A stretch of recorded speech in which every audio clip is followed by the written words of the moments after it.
दंडधार पर्यटन स्थली लोकार्पित। कंकड़ाहाड़ ब्लॉक अंतर्गत दंडाधार पर्यटन स्थली को ओडिशार मान्यवर उप मुख्यमंत्री श्रीमती प्रभाती परिडा सोमवार मध्याह्न लोकार्पित करिसेंती।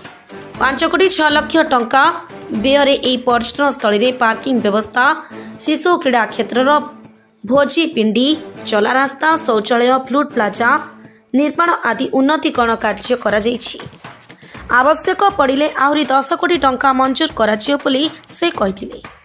ओडिशा को पर्यटन क्षेत्र में अधिक विकसित करने को राज्य एवं केंद्र सरकार समस्त प्रकार उद्यम करुछंती। पर्यटन क्षेत्र में ढेंकानाल जिला को अग्राधिकार दिया जायछि बोली कहिथिले। दंडाधार पर्यटन स्थल विकास जो आदिवासी अधुषित अंचल लोक मानकर आर्थिक विकास घटियो बोली कहिथिले। महिला मानक विकास, सुरक्षा एवं स्वार्थ रक्षा सरकारक दायित्व बोली से प्रकाश करथिले। सुभद्रा योजनारू जणे हेले हिताधिकारी को वंचित कराजिब नाही बोली से प्रकाश करथिले। महिला सशक्तकरण द्वारा ओडिशार हृद विकास संभव हेबाकु जाउछि बोली मत व्यक्त करथिले। अन्यतम अतिथि भावे जोगदे मान्यवर सांसद श्रीयुक्त रुद्र नारायण पाणी, मान्यवर विधायक परजंग श्रीयुक्त विभूति भूषण प्रधान, मान्यवर विधायक कामाख्यानगर श्रीयुक्त शत्रुघ्न जेना जोग देथिले। एही पर्यटन स्थल विकास जो ढेंकानाल जिलार आकर्षण वृद्धि पाइब एथिपई समस्तंकर सहयोग कामना करथिले।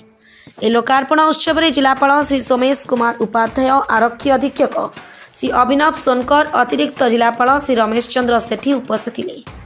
जिला पर्यटन अधिकारी श्री जगदीश राय, पीडीओ श्री जसवंत बेहुरी, परजंग ब्लॉक अध्यक्षा श्रीमती शर्मिष्ठा तलपेहरा, कंकड़ाहाड़ ब्लॉक उपाध्यक्षा श्रीमती दीपा साहू, विभिन्न विभागीय अधिकारी एवं स्थानीय जनसाधारण जोग देथिले। शेष अतिरिक्त जिलापाल समस्त को धन्यवाद अर्पण करथिले।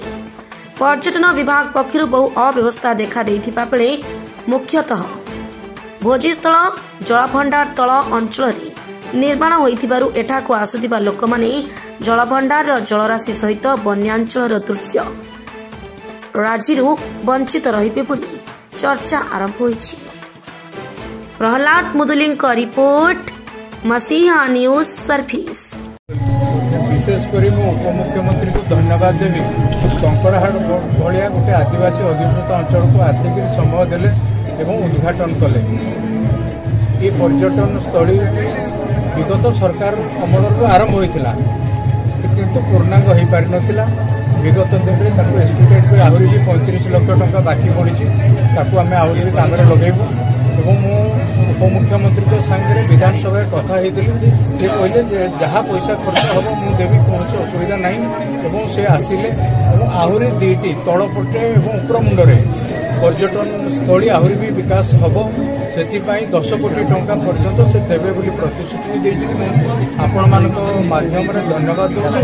ये अंचल विकास काम लगे ये दंडाधर डैम टी गोटे भल पर्यटन स्थली हो पार।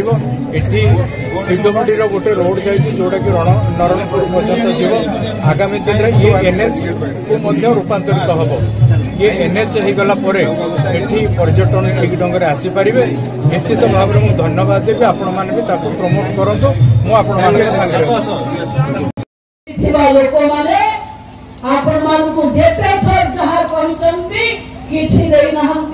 आज आपण माने जो लड़ाई लड़वा को जाइथिले से मानक भूल कारण जाइथिले किंतु मु आपण को प्रस्तुत हेई कहूची जहां आपण को हित रे हबो, जहां आपण को भले पई हबो, आपण करे भौनी उपमुख्यमंत्री भावे बसिछि माने महिलांकर सुरक्षा हबो, युवक मानकर विकास हबो।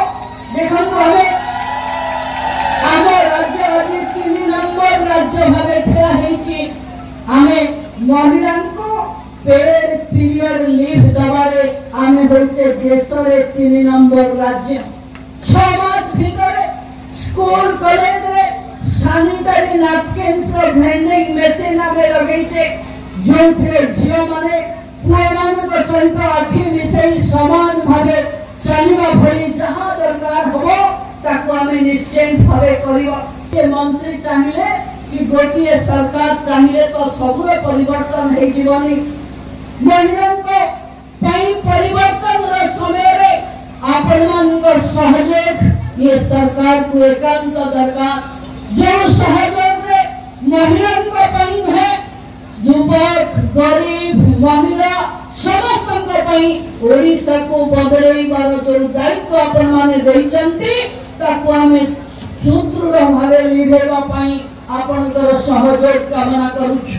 बंधु माने ये दंडाधार को आज मो उद्घाटन करूछि जहां आवश्यक हबो 5 कोटी 6 कोटी भीतर आमे देइछु जदि आहुरी 10 कोटी भी दरकार हबो पर्यटन विभाग दवा पाई प्रस्तुत अछि किंतु ये दंडाधार प्रकल्प ये कंकड़हाड़ रे थिबा आदिवासी भूमि मानकर जीवन को बदलैबा दरकार एथि महिला को रोजगार मिलबा दरकार एथि पर्यटक मानकर सुरक्षा होबा दरकार एवं पर्यटन को आमे जो पहुंचे जे वुमेन लेड पर्यटन हबो महिला को साथी रे नहीं महिला सहभागिता रे महिला विकास रे पर्यटन विभाग लागिबो से काम को संपूर्ण करबा पई आपण माने समस्त मोर साथी देवे निश्चय मु आशा रखुछि आगे को हमें समस्त साथी है ओडिशा रे महिला युवक पई एक नया उत्कर्ष ओडिशा बनेला बेले उत्कर्ष कंकड़ाहाड़ एवं उत्कर्ष पर्यटन को बनेबा पई पछेबा 2036 रे विकसित ओडिशा रो स्वरूप हमें देखिबो मु भाबुछि सेतबे हम समस्त पाखे रोजगार थिबो महिला पाखे सुरक्षा थिबो हम अंचल अनेक शिल्प थिबो ते मु भाबुछि से परिवर्तन सहित आपण माने ताळ देई बदलिबे हमको सुयोग देबे सहभागिता देबे आपण टिके धैर्य रखिबे एवं सरकार को टिके समय देबे बोली मोर अनुरोध करी रहउछि। वंदे मातरम। भारत माता की जय। जय मां सुरक्षा।